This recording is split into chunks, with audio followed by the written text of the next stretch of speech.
ridiculous objective damage, especially T1. Yeah, you talked about the red side defense here with the Varus, but like it's too late. Yeah, they just don't even have any time. I mean, in goes Peanut. There's no steal. That's a nice equalizer that comes in, but Carriot denies them. In goes Rich on the left side. Who's going to be more tanky? I would bet on the set, but now he's being kited out, and Duckdom just has way too much damage. Cuz extends in, trying to get the damage onto Duckdom, but it does not work out. As Baron is secured by T1, but they cannot fight over the Elder. You can't fight for the Elder, so you're going to try to have to split push. Look at the teleport coming through. They're going to try to end this game through other means. This is going to force Nongshim back. They're going to have to be on the defensive. This is such a smart call here from Kana and T1. They're grouping up. They might just leave one or two members to deal with the Elder Drake while trying to defend. Yeah, it's such a tough call to make. What do you do here as Nongshim? Looks like the defense comes in, and it's going to buy time for T1. They're not going to be able to break the base, but it buys time for this Elder Drake to not be taken and potentially for Carriot to respawn. I don't think we're going to get that far. It feels like a bit of a foot race here almost because T1 are trying to rush over to this Elder. They're not going to be there with Carriot, but maybe they were hoping, okay, maybe there were two left on the Elder. We can actually 4v2 this, but they're a little bit slow, so objectives are traded here. But my money is always going to be on the Elder in this situation. Cuz? Nope. Nope. Not going to happen. I mean, if you go in there and you miss and you just die, could be game from there because you can push 5v4 with Elder and probably just end it. Valdez, yeah, we're going to watch this one more time as T1 are able to get this done. But look at the equalizer. Stopwatch is used so early on. And in the Paranoia, there's a huge disconnect between Rich and the rest of his team, but he's able to escape. He has GA, so he was always pretty fine. Once Carry is dead here, the fight's over. And that's already an issue. But when you have an equalizer on top of Elder Drake that's doing this much damage, on a Rumble that has Death Cap, Void Staff, right? The damage output here is insane. If anybody gets chipped down to that lethality range with the Elder Drake, that's lights out. Anybody dies, it's over. You can't take this fight anymore. The Baron buff is only going to be defensive here for the next minute.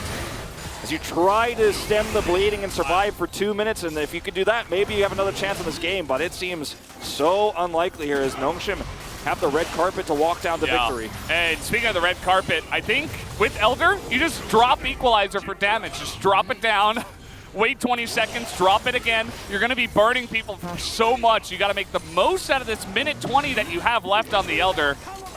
And look at that damage. Look at the damage. They have sustain with the Senna, but is it going to be enough? The Paranoia comes in, zones them away for now, and down will go the inhibitor once again.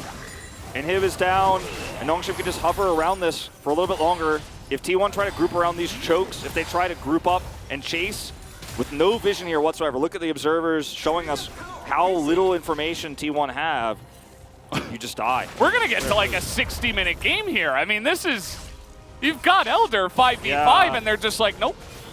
I mean, now's not the time. Some of the same things I was talking about earlier still apply here. You mess this up, you end up losing.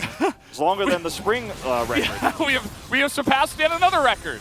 This is now the longest game of 2021. They're going to look for maybe one more inhibitor here. There's no inhibitor turret. We'll look at Rich.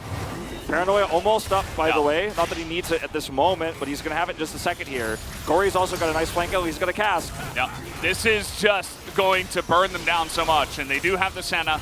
And there it is. I mean, one arrow, you get the one. And this is what I'm talking about. Just use your buttons with the Elder. But instead, they just decide, okay, we'll play it safe. We'll get the two inhibitors, and we'll use that pressure to take the next Baron. We'll see if that works out for them, because I think they had a chance to end the game, but they don't go for it. It's all about the execution of that last moment. You can see Cuz shaking off the pressure here a little bit on the player cam. As T1 know there's still a chance. There's still an opportunity to come back. Senna is getting stronger and stronger in this game. But it's not about the Senna necessarily, though, if you can't actually survive through all that AoE damage that Peanut is going to toss into these fights. Everfrost has gotten a lot of value in this game, too. It actually stopping T1's chases, some of the angles T1 have tried to take. Oh, Valdez, this is one of those games that like actually gets your heart pumping. Yeah, you know, no matter what, even if you're not a fan of either of these teams, you're just like, well, I just want to know how this story ends. Yeah, Senna has 800 range, I think we saw there. Just adding 200 at this point, so this is what I was talking about. She's basically an artillery machine. Not quite the Rumble, and that's really where I think the crux is going to come in. How much damage can these equalizers do? The piercing arrows, the poke significantly better on the side of Gnome. They can keep them at range. Remember, the reason why T1 had that Baron advantage in terms of positioning just moments ago was because Gnome had a back timing that they abused. There's no reason to back anymore for Gnome right now. Look at the control they have over this Baron pit. They can just use these super minions to try to threaten another inhibitor turret, but they don't have to even fight. Then they can group up around the Baron, and I just don't see any way of T1 winning that fight as long as Gnome don't, throw quite literally here on these pushes. Just stay with the buff minions. Here we go, Equalizer down again. Look at the cooldown. Look at Peanut's portrait. Look at how fast that ticks over. And I like what Gnome is doing. As long as they don't get caught, just push and wait until Baron comes up. Use the pressure from the 2 downed inhibitors to get these objectives in the late game. And get all the vision control. Look at all the wards going up around the Baron pit. We're going to see Kellen back because, he's going to buy something. I don't know what he's going to buy at this stage, but... Okay, just more control wards. Exactly. There you go. Surprise, surprise. I mean, I think even him backing here is somewhat risky, but you want to have that control over the wards. Yeah, I mean, they gain value because nobody else can carry control wards this late in the game, so you need 2 on your support at least. Yeah, and we even have Senna getting the ward box item here. Had it for a really long time, Teddy has in this game, for that reason. They have some serious collapse potential here. Gory on the flank. Rich has teleport and paranoia. And Nongshim start this. Okay. They're going to try to punish Rich, but he should be able to get out of here. There is a way for T1 to kill Rich and then 5v4 Elder, even against Baron. Rich is pretty fast, but he's not faster than this. He's going to try to, Empress Divide's going to block him. Yeah, going in now, trying to make something of this. Looking to escape to the north side. He has a GA. He's going to go down. Minions. Yeah, look at the push on the top side with the Baron. They're going to take him down. They do it in quick amount of time, but this turret at least will go down, and maybe even the inhibitor as well in the trade. Yeah, I mean, the thing is, Nocturne's one of your weakest parts of this game, actually, comp-wise. Yeah. So you're not actually too worried about losing him. And they're just going to, 3 inhibitors down here. They are going to try to let the minions in the game as they stack up together here. But the Elder Drake, like you said, spawns in 10 seconds. The minions, they're not even going for the Elder. They're just like, God, I dare you to go for the Elder. They're going to try to trap. Yeah, they're like, okay, sure, go for it. The trap doesn't work. They're not able to get that. Look at the damage, though, from the Varus on the Faker. It's pretty insane. Teddy's like, okay. Teddy starts this. Nongshim have to rotate over. They have to respond. They're backing right now. The timing is not good for Nongshim here. Not at all. Teleport coming through.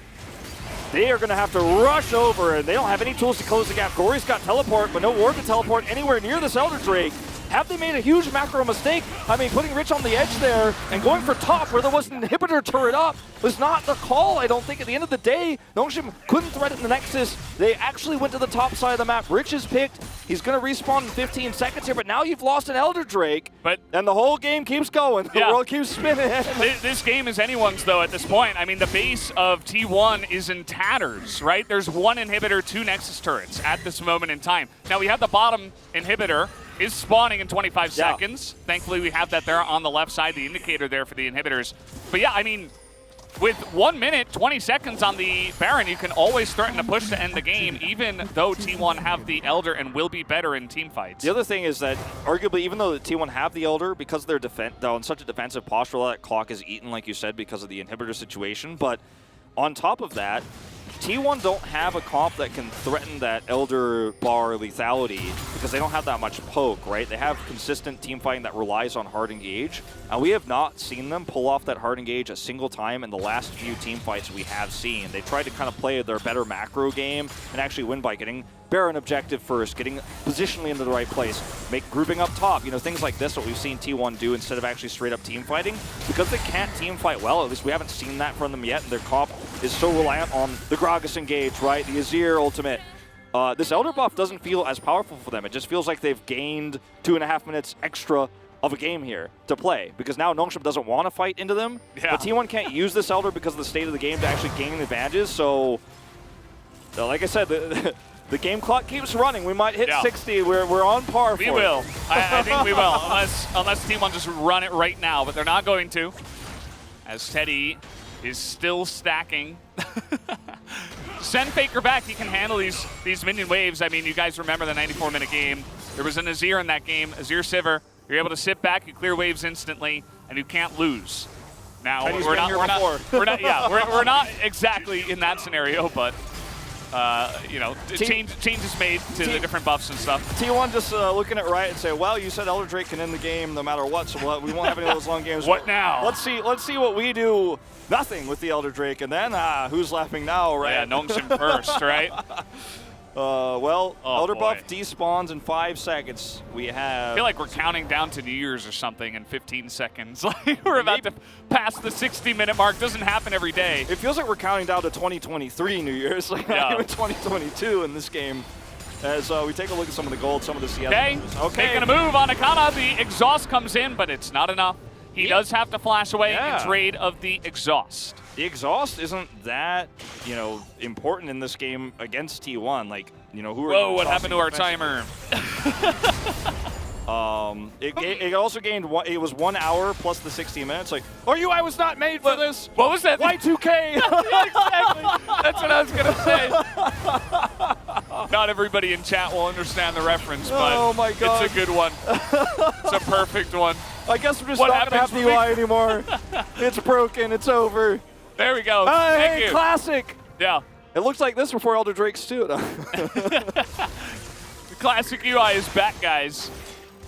So I guess we should talk about the stakes here a little bit. This game means a lot for both teams, just like the last game.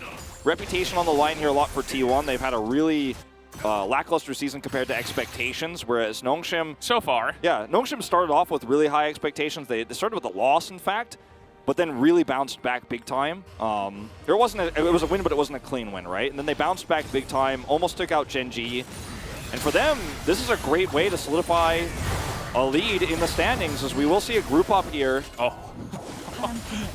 One arrow could do it. One equalizer could be the way this game ends. Yeah, I mean, it's all up to just one single play. Yeah. I don't even think Nongshim... Oh, here we go. Here we go. That got basically no damage, though. Yeah. But the good thing for Nongshim is that you can basically say, okay, well, that didn't work. Let's wait a couple minutes. Or not a couple minutes, a couple of 10 seconds, maybe. Because the equalizer will be back and the piercing arrows are still here. Banshee's Veil on 2 players definitely helps quite a bit. That one didn't proc for Cuz, only for Faker, but something that T1 have itemized into here. We might even see, more tanky, magic resistance items coming on if this game goes even longer. We can carry The team needs to back him up, though, if he goes for this. He's looking very for alone. Rich. He's very alone. Chains of Corruption come out, and Keria will be denied. And no engage will happen. The Baron is available again. We got Elder in a minute. Actually, T1 has positional advantage on this Baron once again. Yep. They're not winning this game from team fights. They're just winning it from smart rotations. This is on vision. They don't seem to care. Gory has TP. Will he use it? The answer is no. The equalizer is here, though. Look at Faker's health bar. Can they get out of this one? The Paranoia is in, but nobody on the side of Nongshim wants to engage. Finally, they go on out of Cuz, but Rich is too low. Cuz, he's all alone, and I think they're going to get him. Down he will go, and in goes Gory all alone. They might be able to trade it back as Gory, I think, unfortunately for him, may have just thrown that lead, but the Chains of Corruption on Nakana nearly kill him. He's got a GA. He's going to survive for now. There's a lot of poke damage here. In terms of the trade-off here, you lost your engage as both teams, really. I mean, you've got Gory and Cuz down, 2 of your best tools to actually hard engage, but the damage is still up for both sides. 13 seconds to go on this Elder Drake, and because the damage is all up and all ready to go here for the side of Nongshim, they can actually rush this down so quickly. Curry, I think you need to be focused on something else in the red buff here. Can Set survive this one? The legend of Set, he actually will pretty easily, but look at the damage from the equalizer on Akana. He gets his GA popped. And now Nongshim, they might use that as an opportunity to wrap around here, try to get some vision. They're not going to start the Elder Drake, though. Paranoia is up, so, I mean, this is a big opportunity if Kana does end up being isolated here to go in, but it's just so hard to actually kill him quickly enough before the rest of T1 collapses on the Nocturne who goes in. Look at the lack of vision here. Neither team really knows where the other is. Yeah, it's just completely blind. I mean, the fact that they have the Scuttle Crab is pretty massive for Nongshim if they do want to wrap around here. Well, they're going to start it. There is a ward, though. Nocturne's going to lose his Edge of Night for this. Definitely not what he wanted to happen. Fairly low cooldown on that, but still. Man, they're just going to burst it. They say, get over here, T1. Fight us if you want to. Rich looking to frontline against Keria. And if you're zoning Set away, that's probably a win for the Nocturne right now. Oh, this is so tense. Okay, looking to turn on the Keria again. They're looking to just get onto Keria, but T1, they won the Elder Drake. And they're just going to go for it. The Equalizer, though, is getting a lot of damage. They will move away. Could be a 50-50. And look at the trading on the bottom side. Rich is trying to get on in here. The Senna Shield comes in, and the 4-on-4 over the Elder. Gory nearly goes down, but Duck Dom kills Cuz, and that's the enemy jungle gone. That means no smite here for T1. They're going to have to try to collapse on Rich, but I think it's too late. Keria's still alive. Fight is still happening. Rich is going to get away, and the damage out of the Varus is just disgusting. 65 minutes in. I can't see how T1 win this game anymore. I can't see it. Faker and Kana both have teleport, but there's 3 inhibitor turrets up, 3 inhibitors up. You can't try to make a counter play. And now you're going to have to defend your base against Elder Drake again.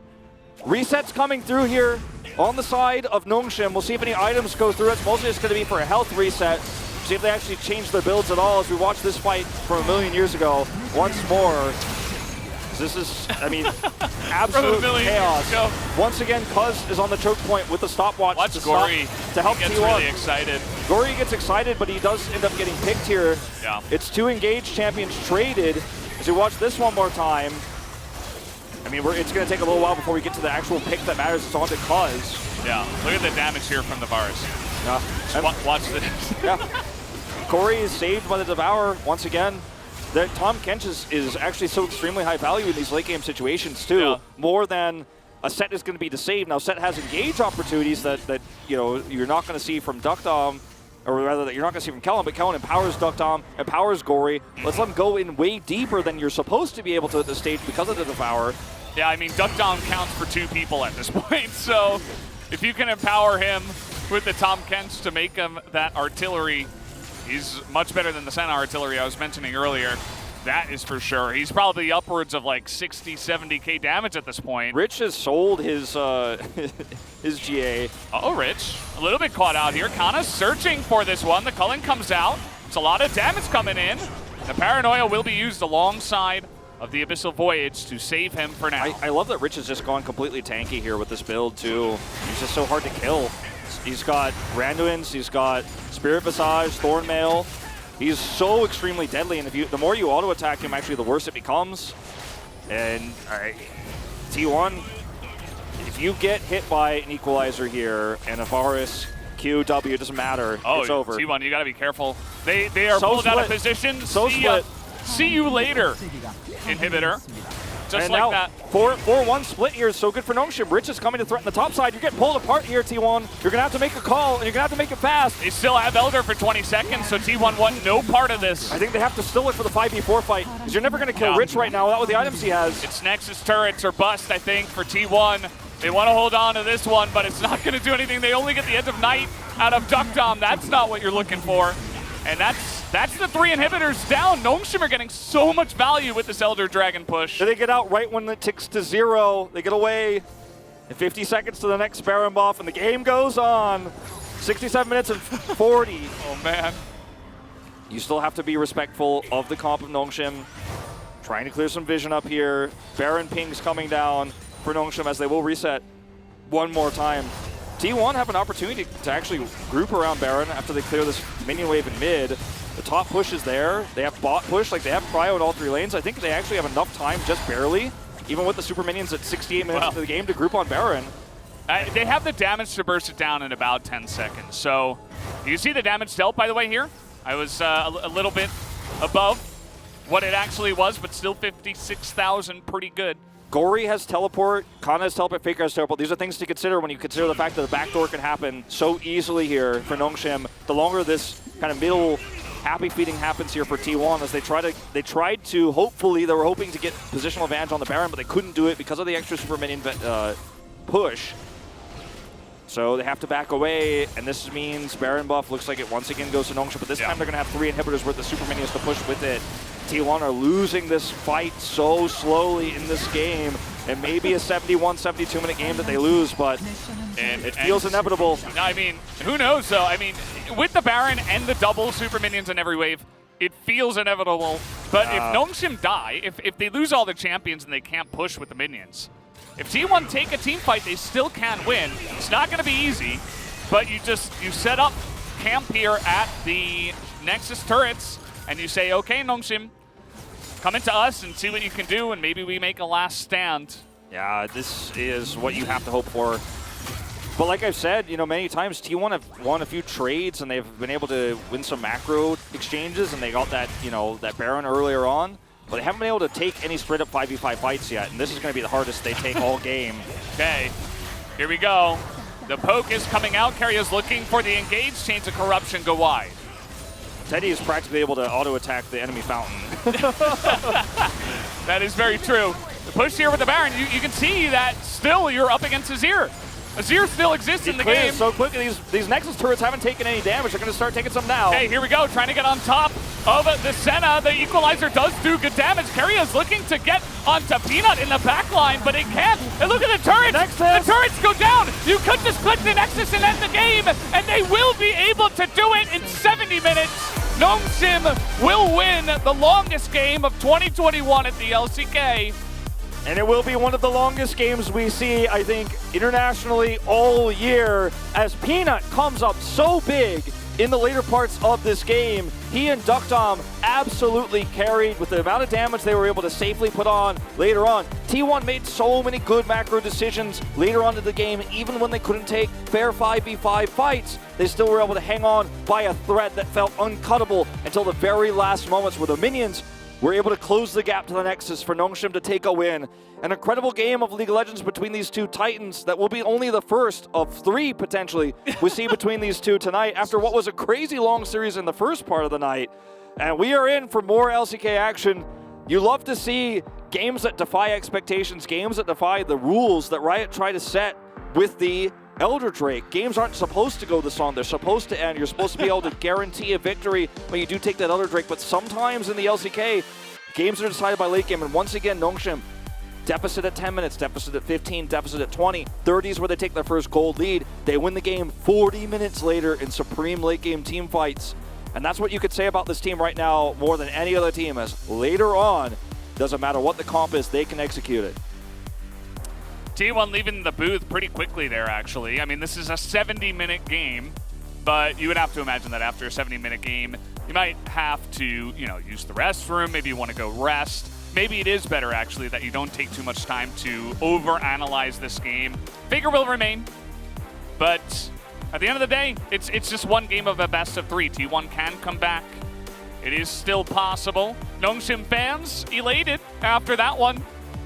Really felt like it could have gone either way, down to the wire right towards the end. Valdez, I think we have to be critical of, you know, the early parts of the late game for T1, where they weren't able to 5v5 team fight before Peanut became online, before Peanut was able to finish his Void Staff, right? Then become a really big terrorizing force on the Rumble. Peanut looks very happy with himself. Let's take a look at the damage stats here. You pointed out Duckdom at over 50k. Peanut has 40.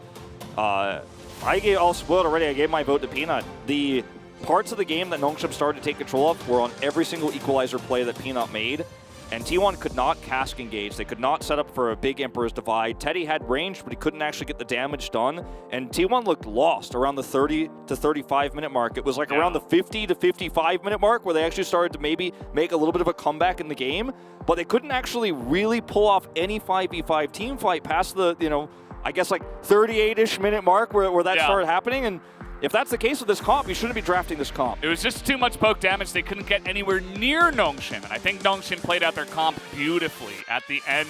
And they absolutely deserve this win in game number 1. As we've mentioned multiple times, guys, that was game 1 of a best of 3. We have potentially 2 more between these two teams and more awesome action at the LCK. Will we break more records here? Let's find out after the break when we come back for game number 2.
밀어볼 생각해야 돼. 우리 얘네 클리어하는 거를 내가 궁으로 그을 테니까 얘들아 지금 가볼 생각하자. 앞으로 가볼래? 브라고. 나 상관없어. 타워쳐. 아 천천히. 아니야 쌈바. 얘들아 세트 노플이야. 타워쳐 끝나자. 타워쳐? 오케이 타워쳐. 나이스. 아 진짜 얘들아 우리 집중하자. 우리 진짜 집중 못하면 이렇게 된다.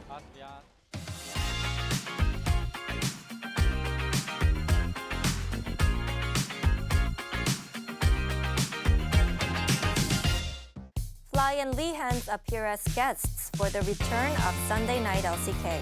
Damongia shakes up their roster after their loss to KT. Starting next week, audience members allowed at Low Park to increase to 80. T1 Teddy achieves his 1500th LCK kill in the match against LSBㅅT1. Hello everyone, I'm Junghyun Lee and this is LCK Weekly Newsfeed. Now for LCK News, last week marked the first episode of Sunday Night LCK, and our first guests made a really fun episode. Last week after their 2-0 win over DRX, Africa Freaks Fly and Lee Hans appeared as guests for a return of Sunday Night LCK. During the show, Lee Hans made some hilarious mistakes, like Bluetooth blocking glasses instead of blue light blocking glasses, and several more. Fly announced his upcoming promotion to Challenger and looked super fly in sunglasses, causing an eruption of screen captures by fans collecting meme materials. Fans' reactions to their guest appearance included comments like, "It's only episode 1 and it's already legendary. Where did my 1 hour go?" And "Africa is so wholesome." The two players shared good news and stories, making the first episode of SNL this summer a huge success. Africa entertained us on and off the rift last week, and fans should keep an eye out for more. Next in LCK news, Damwon Kia shocked the fans with their roster change-up after their loss against KT. On June 13th, Damwon Kia lost their match against KT roster 2-0. Following the loss, Damwon Kia shook up their roster and shocked the fans. Malrang was subbed into Ghost position, but the AD carry position was taken by Showmaker, with Canyon going to the mid lane and Malrang taking the jungle. Damwon Kia fans expressed concerns about the change, but however, the player showed expertise and performed well despite playing in different positions for the first time on stage. Now, many fans are wondering if Damwon Kia will stick with their new roster, so stay tuned to the LCK to find out. Now for some news that many fans will enjoy. Starting this week, Low Park will be allowed to welcome more audience to attend live matches. Following Korean government regulations, audiences at Low Park have been limited to just 40 people, which left fans feeling hopeless about their chances of seeing the games live. However, starting from this week, the Korean government will allow 20% capacity, meaning that 80 fans will be able to attend the matches. These new rules will be applied starting from the June 23rd. Tickets will be available on the 21st at 5 p.m. Audiences will still be required to stay in their seats with their masks on, and food and drinks will be prohibited. We're all hoping for the COVID situation to get better so that we can fill the audience at Low Park once again. Now, finally, last week, T1's AD carry Teddy earned a great personal achievement. On June 17th, the match between T1 and LSBㅅT1, Teddy earned his 1500th kill in the LCK. With his Ezreal pick, Teddy consistently dealt heavy damage all game. Along with the win, he earned his 1500th kill and entered 5th place among currently active LCK players. In an interview following the win, teammate Faker gave some veteran advice. 1500 is just the beginning. Keep working hard. We hope to watch Teddy's long career as he hits 2,000 and even 3,000 kills. That's it for today. We hope you enjoyed the LCK Weekly Newsfeed, and we'll see you again next time. Goodbye.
Welcome back to the LCK Analyst Desk after the longest game in the LCK 2021, and Dongsim stood up and took the win eventually.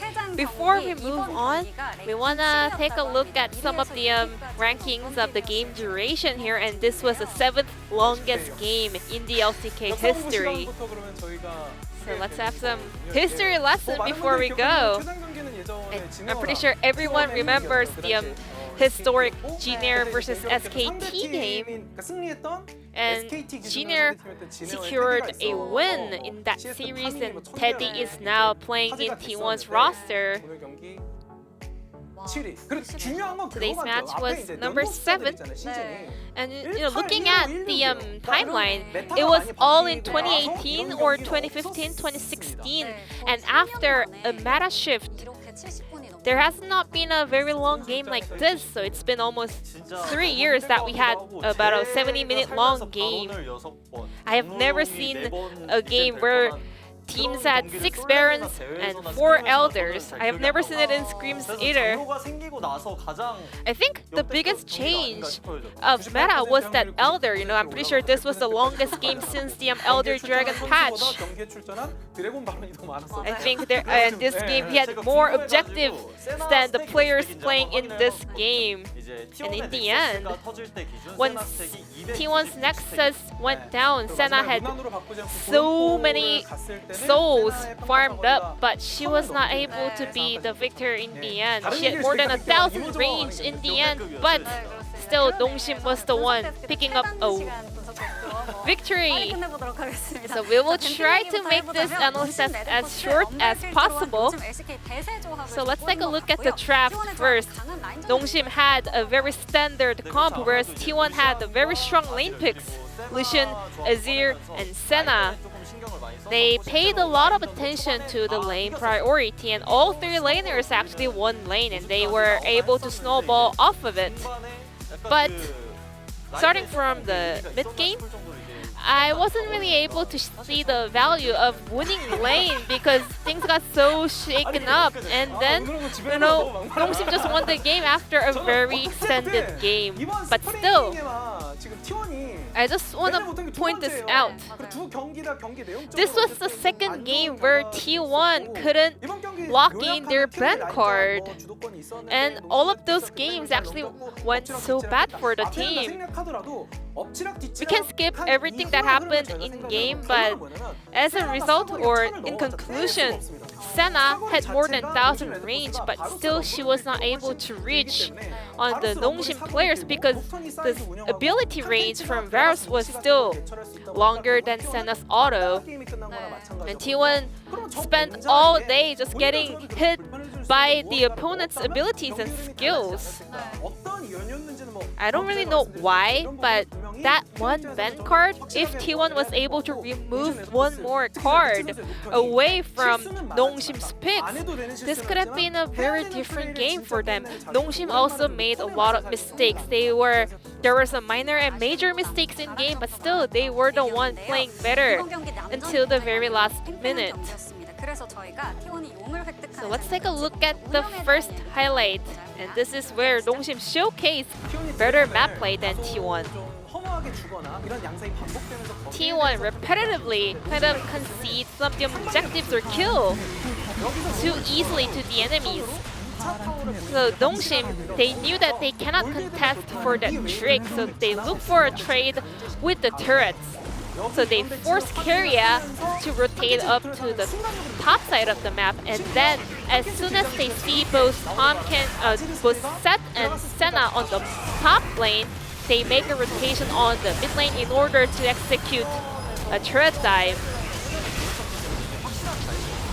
And this was a very, standard play that Dongsim can make by taking advantage of their numbers of the players that can gather up on the mid lane. Well, still, the execution wasn't that clean. Varus tanked the turret aggro, ended up trading kills. But still, I want to emphasize the fact that Dongsim makes better macro decisions. They know how to take risks whenever the opponents are trying to make a trade without fighting. And later on, those kind of decision makings affected heavily on the result of the games. And we took so much time to decide which replay we're gonna take a look. And this is going to be the second one, the last team fight. And in the player comm, you could hear Peanut was very vocal to throw the last shot to close out the game. They actually had to split opinions. Peanut was looking for the fight. However, the rest of the players were calling for the focus fire on the Nexus. But still, he sounded pretty mad, the fact that they lost their concentration. But still, they were able to take the Nexus down and secure the win finally after about 70 minutes into this game. I think the experience also was an X factor, especially from Peanut. He was able to lead the entire team, making the right calls when the team needed to hit the play button. And after a very long game, Dongsin Red Force locked down a victory, a very valuable one. And the POG will go over to Peanut on Rumble. Guys, focus. What's the last message from Peanut? He told his teammates, this is what happens if you lose your concentration. He was pretty mad about how the game went, but still, at the same time, he was the captain leading the entire kind of rookie roster in order to close out the game after a very long one.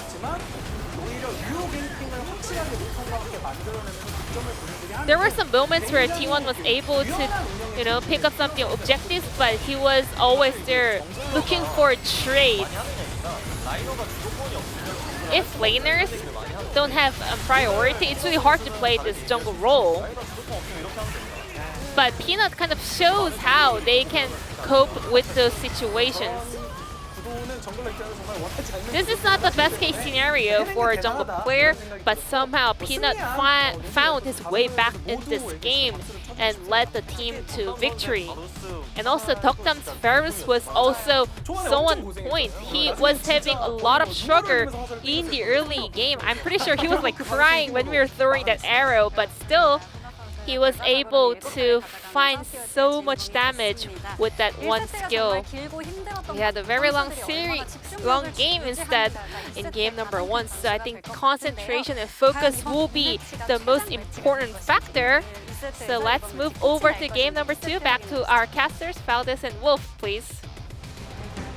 Thank you, Ji-sun, as always, for the wonderful translation of that analyst desk.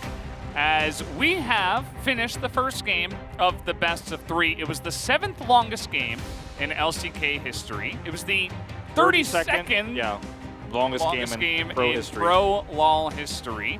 Also, another stat we got is that LSBㅅT1, the team entirely, before and after the brand name change, they have been part of 7 of the top 50 of those longest games. And we have 2 more potentially, right? It's it's really interesting, as that is a very awesome picture of Sungcaster there. He's got 32 days, I believe it said, before he has to go to the military, that fan. So he said he wanted to come here before he had to go. Has no regrets. And yeah, some interesting stats we have, kind of pulling through here. A lot of fans. Dongjun fan there. Yeah. Caster Dongjun. Yeah. T1 gonna pick blue side here for game 2. Let's run it back. Yeah, you could tell the atmosphere here is pretty rough for T1, but as was mentioned on the analyst test, you guys didn't have the comms to listen to, but Peanut was very upset at the end of the game. There was a lot of arguing and it's frustration. like, guys, focus. Yeah, there's actually neither of these teams go away from this game feeling great. But after a marathon game like that, you have a very short break before you go to game 2. If you're the losing team, I think you're always going to be the one who has the harder mountain to climb to come back in a best of 3 like this. Dokdam's got a big smile on his face.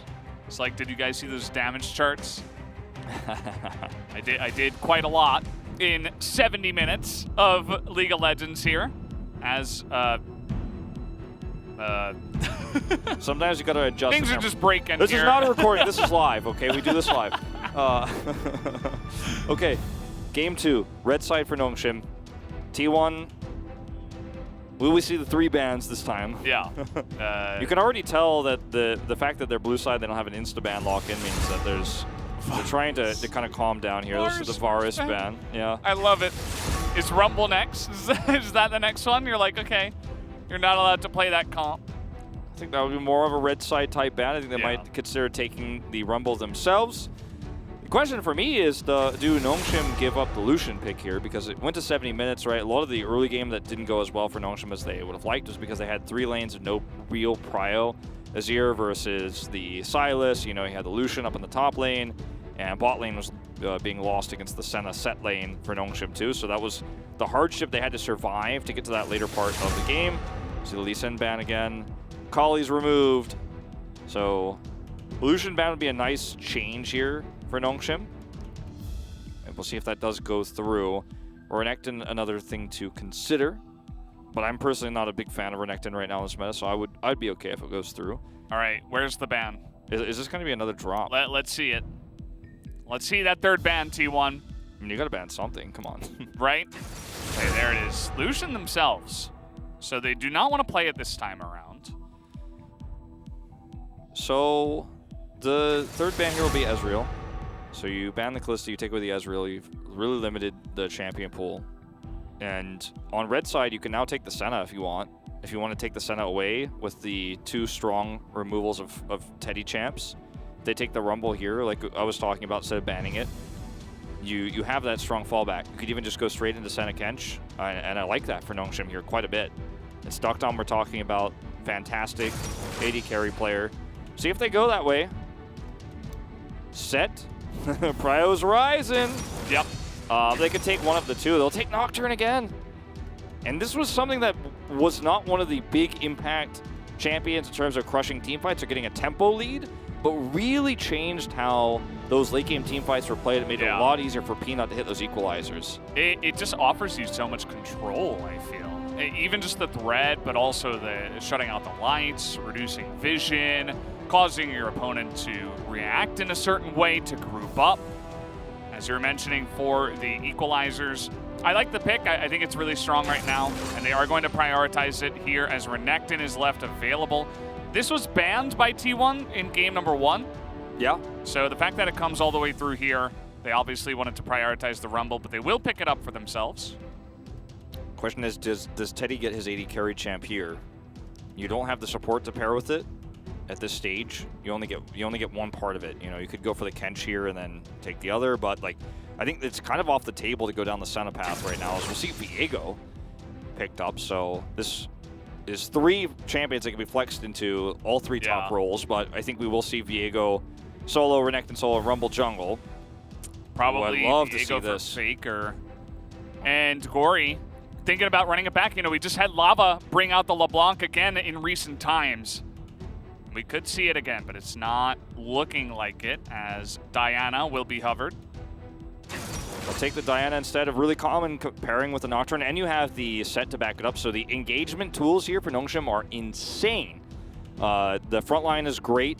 Now all they need is a solid back line to do that damage, to actually have that consistent follow-up.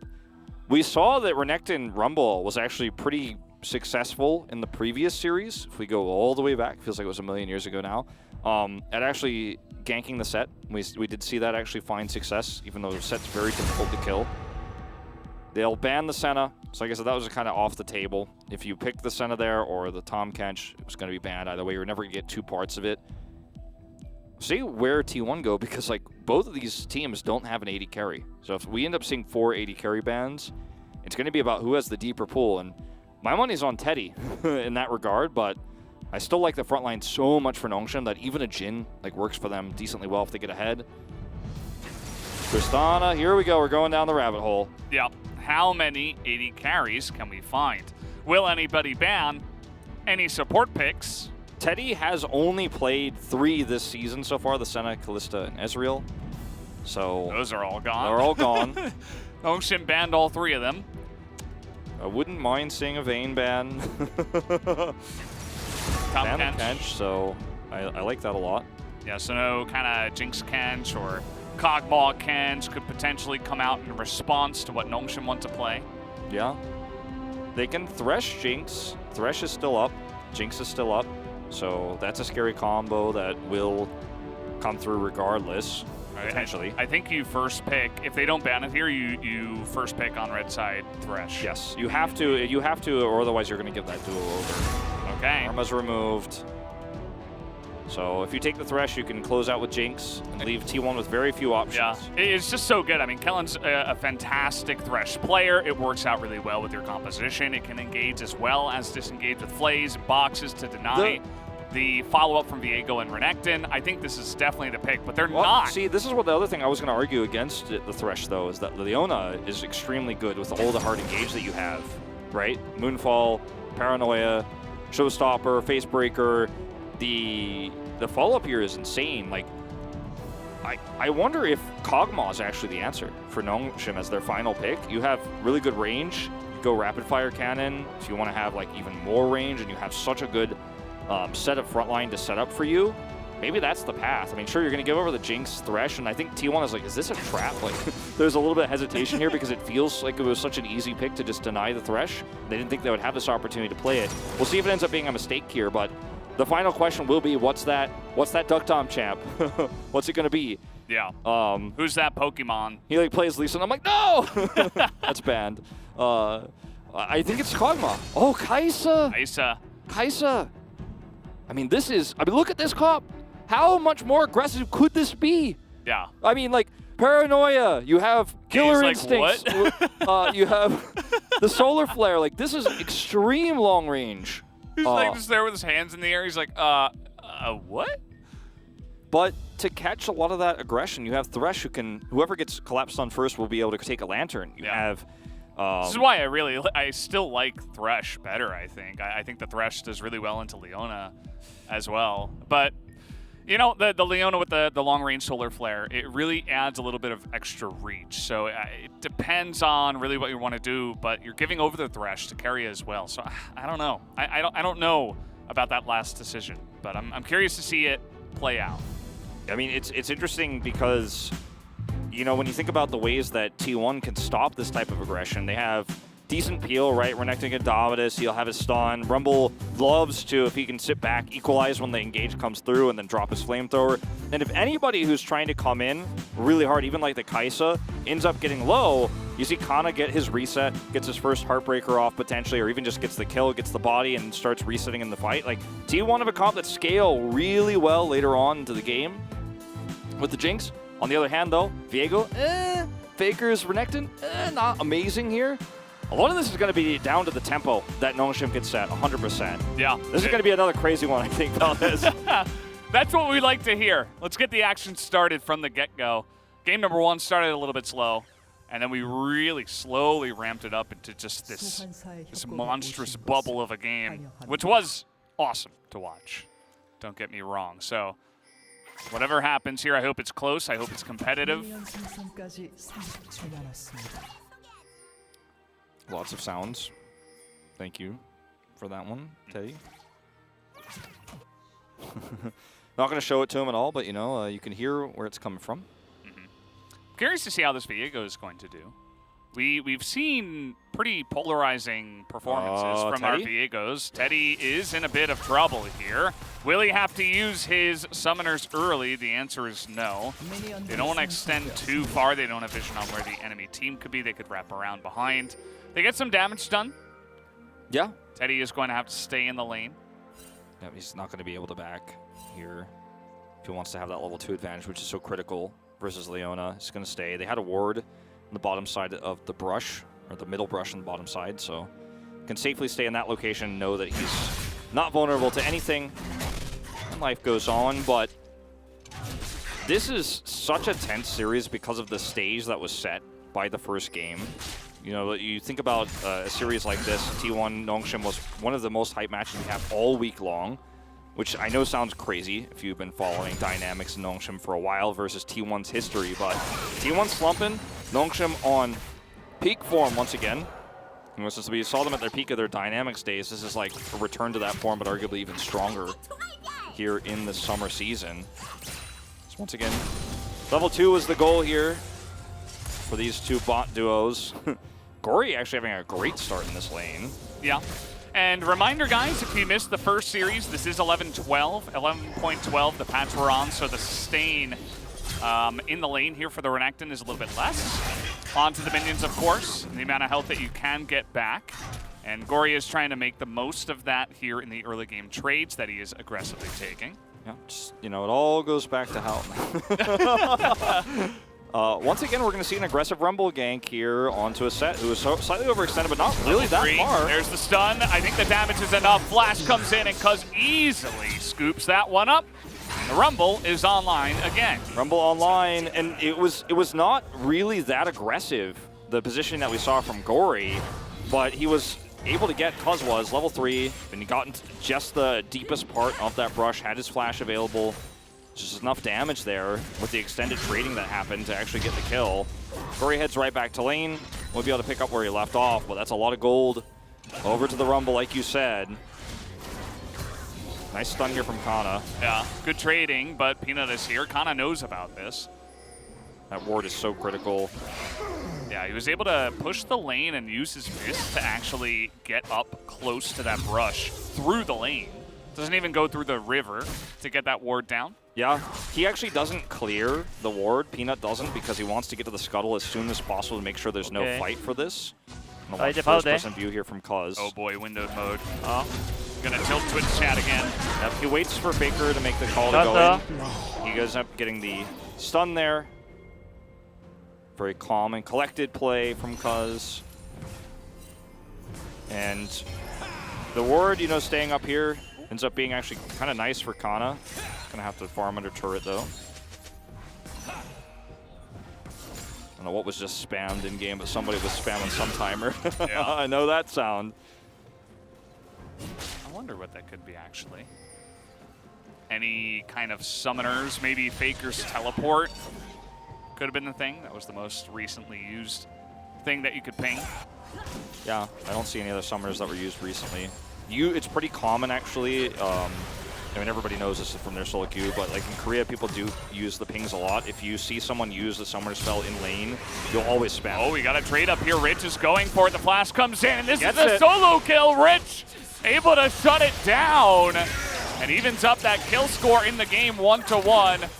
A solo kill onto a Viego in this game here. Pretty massive. Okay, flash on in. They're not messing around. Trying to get on top of Carrier here, who will flash away, but Kellen is so deep on in there. Stun comes through, and Teddy will also be chunked down. Very low mana here for Nongshim, but they did a lot of damage.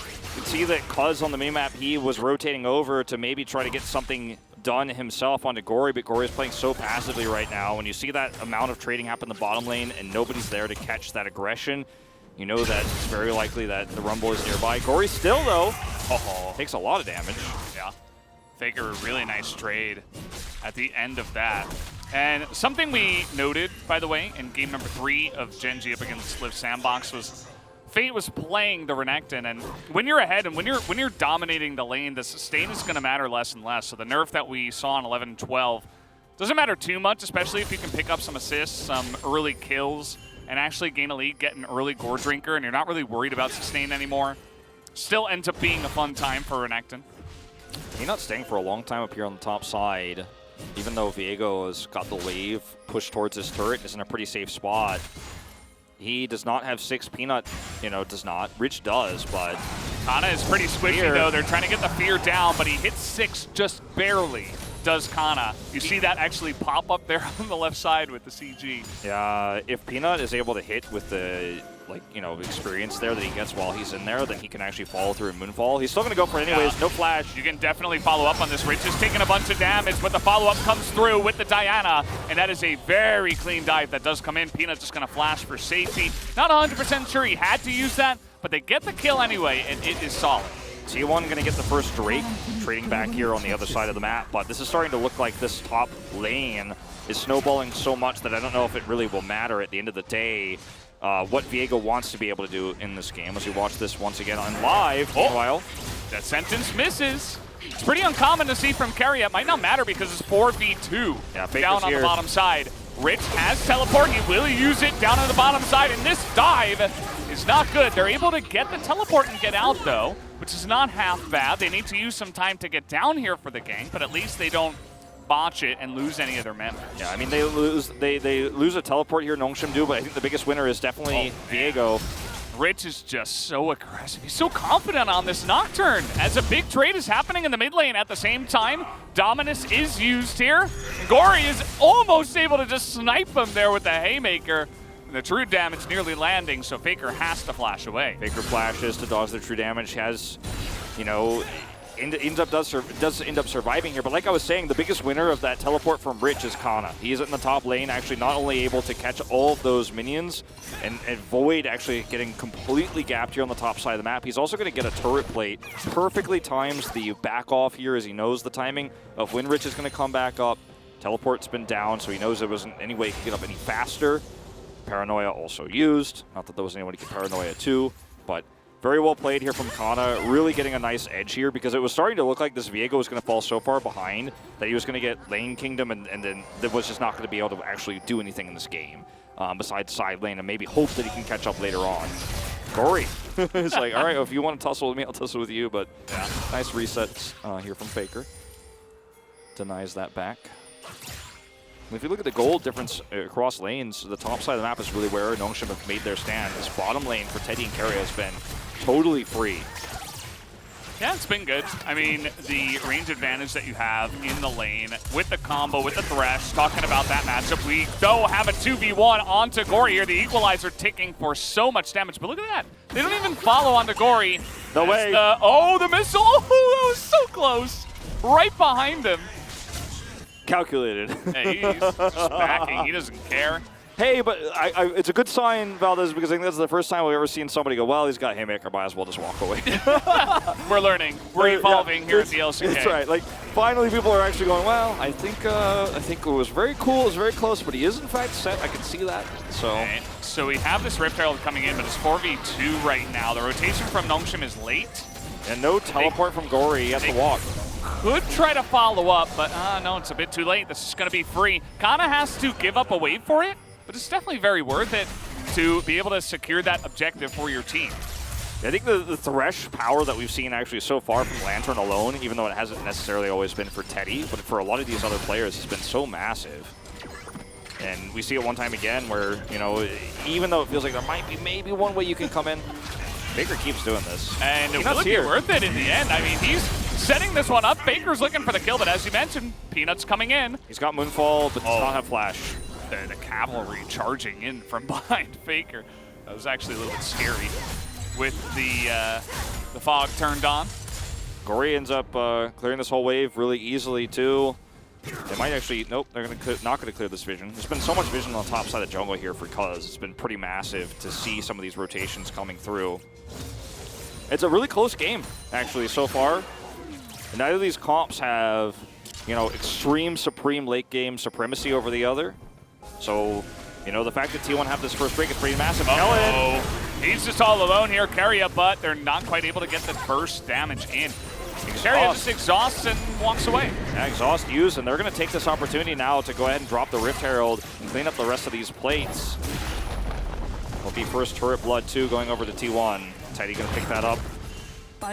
610 gold. Nice attempt here to deny this. Very proactive from Kellen, knowing that this is the upcoming play. If you actually get that pick, you can shut this down completely, but unsuccessful. It's a bit of a quiet moment here before this next Drake spawns, but if T1 get a 2 Drake advantage,